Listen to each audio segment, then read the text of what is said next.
Shall we play a game?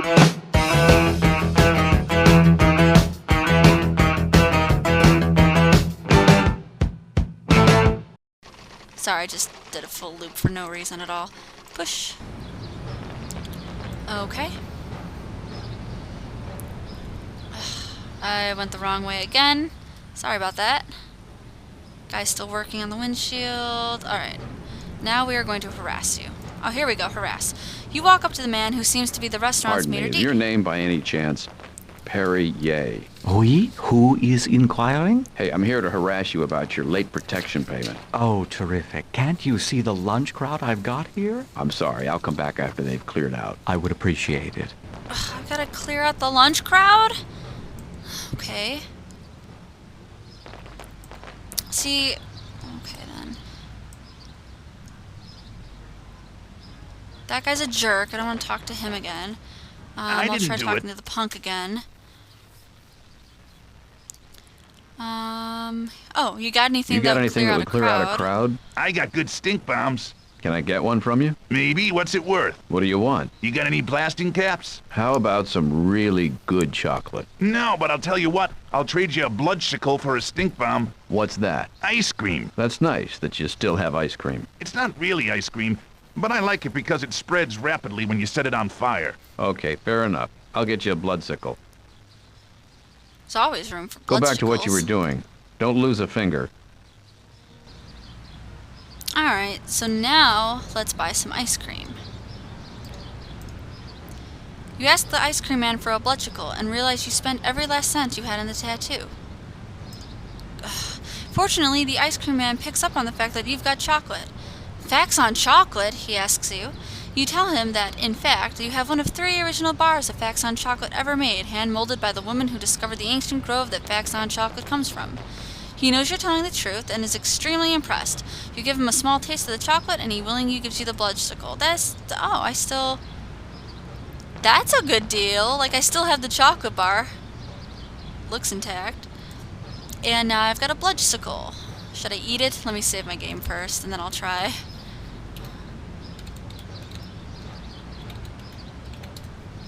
Alright, let me see if I can eat it. Yep, you can eat it. The name bloodsicle alone leaves you completely unappetized, but it does occur to you that you might be able to make a lot of money someday by quickly reserving the domain name bloodsicle.com, which I will be checking out after the game. You swap the bloodsicle and bomb with the young punk whose eyes light up. Isn't it nice to see that even in these days of jaded youth, ice cream still brings delight to a child? He practically inhales the ice cream and meticulously licks off the stick. He pulls out a match and lights the dry end of the stick. He cocks his arm back and flings the stick across the park. As it reaches the end of its arc, it bursts into flame and explodes when it hits the ground. Cars swerve, mothers scream, fathers weep, children applaud, and the punk giggles maniacally. See? That's why I wanted you to buy it for me. They won't sell them to kids my age. You evil fiend. Not yet, but someday I hope to be. He doesn't sound like a child. He sounds like a 60-year-old chain smoker.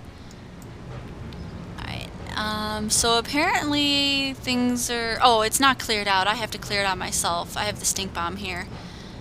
It's not just a stink bomb. It's a stink bomb of your fondest childhood memory. So round, so full of promise. You can almost see the gagging and retching it'll cause people. Let's throw the stink bomb at the table. The stink bomb lands on the ground in front of the home cooking and fills the block with a foul stench. The maitre d' runs into the street, trying to get everyone to come back or at least pay their bills. Well, now I feel bad. Whoops, my bad. Sorry, gotta do what you gotta do to harass somebody. Perrier rushes back outside and quickly removes the bomb from the premises. Mon Dieu, please do not leave, Madame, Monsieur. The crowd at the restaurant has a similar reaction and they clear out immediately. Je suis... Ah, God damn it. Mon Dieu, oh shit. Let's see, let's harass him now. As if we didn't do enough. Your lunch crowd seems to have cleared out. You owe us some money, I believe.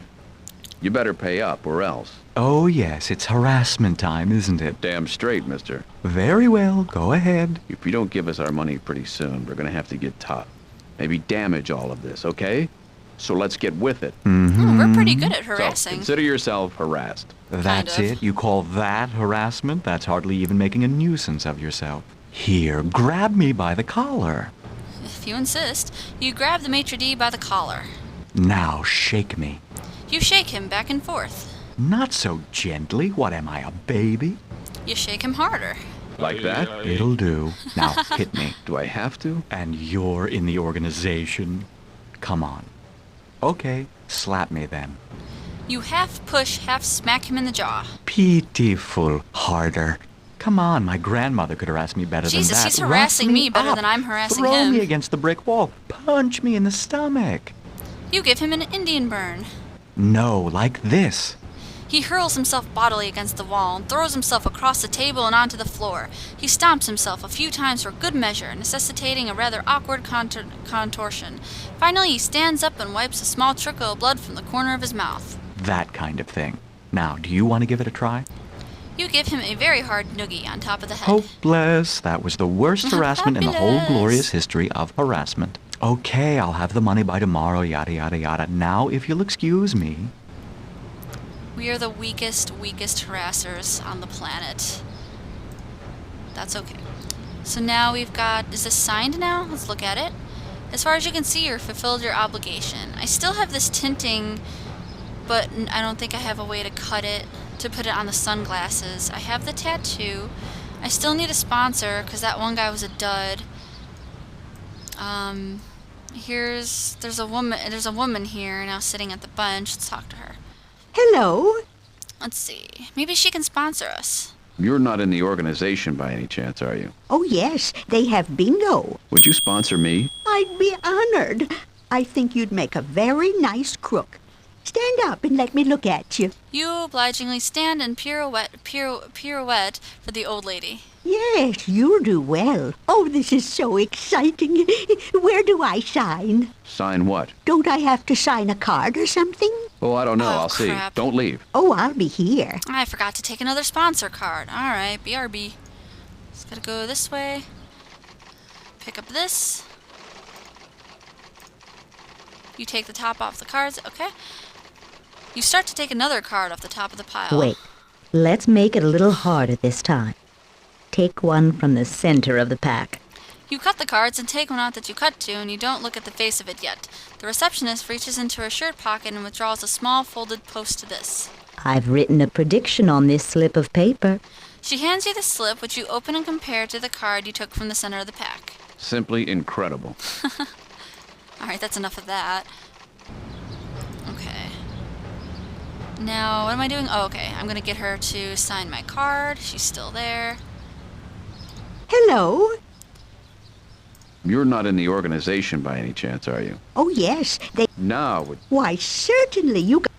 You give the old lady your sponsorship card, and she fills it out, smiling widely the whole There time. you are. You'll let me know how you're doing, won't you? I want to be able to tell people my protege is successful. And you come to me with any assignments you don't know how to handle, okay? Of course. And thank you. Goodbye, goodbye. Sweet old lady, that one. Okay, and now... Oh, this has changed again, and what do you know? There's a utility knife on the ground. An extremely sharp utility knife lies on the sidewalk where the ever-trusting Glazer has left it. Take. This time you hardly even bother to be sneaky when you borrow it. Okay. Now let's cut the tinting. Oops. Oh, no. What did I do? Okay. Cut the tinting with the utility knife. You carefully pare the scrap tinting until you got 2 lens-shaped rounds. Let's put that in the glasses. You affix the circular tinting to the glasses and attempt to squeeze out as many of the air bubbles as you can. Let's see what these look like. You slip the sunglasses on. Not bad. Yeah, not bad. Okay then. I think that we've got everything we need to be a thug. So I'm going to go back in the underground center and give her my harassment thing. She takes the voucher from you and compares it to a copy of the list on the bulletin board. This seems to be in order. Very good. Did Mr. Ye make any payments to you directly? No. The receptionist stares at you for a moment and you feel a slight breeze on your brain. Very good. And do you have your other prerequisites? I think I do. Let's see. She goes over her checklist with care. She approves your new hairstyle, your glasses, and your tattoo. Smart choice of tattoo. Most of us end up getting one of the UPC tattoos anyway. It makes payday go so much quicker. Then she meticulously checks both the harassment voucher and the sponsorship If I card. end up making a mistake here, it takes weeks to untangle. Yep, these are both just fine. Congratulations, Mr. Stonebender. I have a feeling being a third-rate thug is just the beginning for you. Just a moment and I'll get your license. All right, we're a thug now. She types into her terminal under the counter and a minute later produces a slick laminated card certifying you as a third-class thug in the Thank you. organization. I'll try to make you Oops, proud. I clicked too fast. Save. Thug. Yep. So now, because we're a thug, we can take that kidney that's in the fridge over here. I think this is the right fridge. It's the only fridge I've come across in the game. You start to walk into Thug's lounge, but the thug looks at you with those big, dark, glassy eyes and roots you to the spot. I ain't seen your license yet, Cupcake. Read it and weep. You play your trump card and thrust the license in the thug's face. He grabs your wrist and pulls your arm back so he can focus on the license. His brain slowly absorbs its meaning very much in the same manner that a solid block of brass soaks up water, and he lets go of your That's wrist. good enough. Taking offense at the undeserved rough treatment you've received, you don't mince words with him. You darn tootin' it is. You march triumphantly into the thug's lounge. You can almost hear the crowds roaring and the theme from Chariots of Fire. Alright, let's see here. Kidney. Here's a kidney. There's two kidneys. Which kidney is my kidney? Look at. It looks like a human kidney with a maze of twisty little veins all alike. The refrigerator door slams closed. Damn it. The thug in the bar casts a suspicious eye at you, which sails past you and goes rolling onto the floor. And then a poor eyeball rolls out of the door. The thug immediately walks over, opens the fridge, and sees two kidneys, just as he remembered it. He turns to look at you again, his face twisted by confusion since he doesn't understand what's going on, but after a moment of deliberation, he shrugs and goes back to his loafing. We can shake it. You pick up the bottled kidney and shake it. It sloshes and clinks merrily, little bits of kidney floating around in the murk. Carefully, you replace the bottle on the refrigerator shelf. Okay. Open again. I'm going to shake the other kidney Organization, West. for good measure. Shake. You pick up the bottled kidney and shake it. It sloshes merrily, little bits of kidney floating around in the murk. You replace it and... okay, and then he gets suspicious, blah, blah, blah, blah, blah. I don't know which kidney we need. Maybe the shaky one? The shaky kidney? I think that's the one we need. The one that clanks, rather. I'm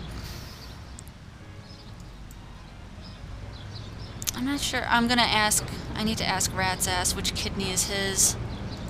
Here we go. Talk to me. So yeah, which kidney is yours? I'll talk to you later about the guy upstairs. I got my thug card. I want to know what makes then. you tick. Oh, sorry, that's strontium 90. Bad scene that day. That's the last time I take one of those power plant tours. No, I don't have a Geiger counter. I was asking about you. I need to know what kidney is yours. I should have paid more attention. That's good enough for me. Thanks for the info. Hey, you ain't scratched my surface. I'm a deep guy. A hell of a lot deeper than you. Yeah. I know. Alright. I don't know which kidney, but I'm gonna take the clinky kidney, the one that's making clinky noises. So go back this way. Should I give him his utility knife back? See if I can make more money? As you hand the utility knife back to the glazier, he reaches into his pocket and you Really, immediately I can't step accept backwards. any money. I wasn't gonna give you money. I just had to adjust my boys. Oh. I guess you could. I guess I could have either held on to it or given it back. Okay. I'm gonna go take that kidney. Nobody will ever notice. Okay. You take the kidney and under cover of the open fridge, slip it into your shirt.